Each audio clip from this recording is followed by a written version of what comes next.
Welcome back to another video. In today's video, what I want to talk about is the importance of having an onboarding strategy for your freelance clients. Now, this is the most important thing, and it is severely overlooked. I mean, if you look it up on YouTube, there's barely any videos about it, which I don't know why. Onboarding is one of the most important processes to have because it allows you to set expectations with the clients from the beginning, and it allows you to get all of the important legwork out of the way. That way you can just focus on the execution of the campaign. So typically what I like to do when I'm onboarding a client is first I have a whole bunch of training materials that explain to them what they're getting, right? Why they pay for what they paid for.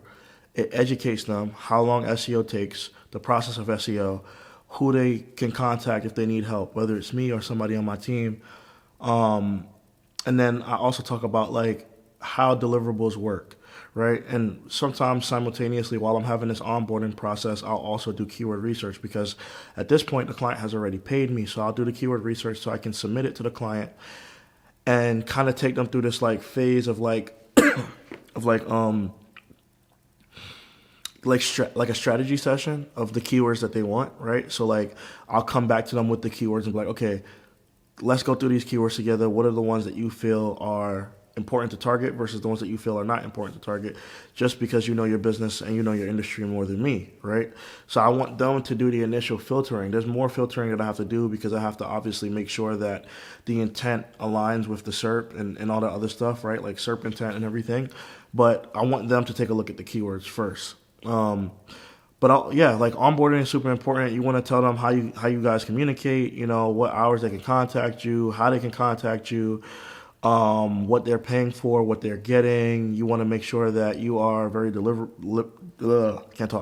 very deliberate in articulating every single aspect of your service. Plus, they need to understand, the keywords and just like the phases that they're going to go through.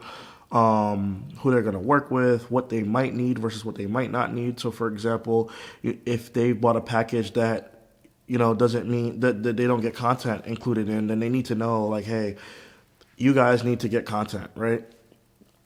You guys need to get content, and you guys need to hire a writer, right? Like, you make that clear with them. So you want to make sure that every single conversation that you're having with the client and every touch point everything is articulated clearly. And usually you can do this if you have an onboarding process. And you make it as part of your onboarding process to walk them through that entire process of how working with you looks like. So you definitely want to have an onboarding process. You want to be able to set expectations right from the beginning so that you can manage. This helps for like managing the client and also like sort of like expanding the lifetime value of the client, right? So that's why it's always going to be important to have an onboarding process. That's really it. Peace.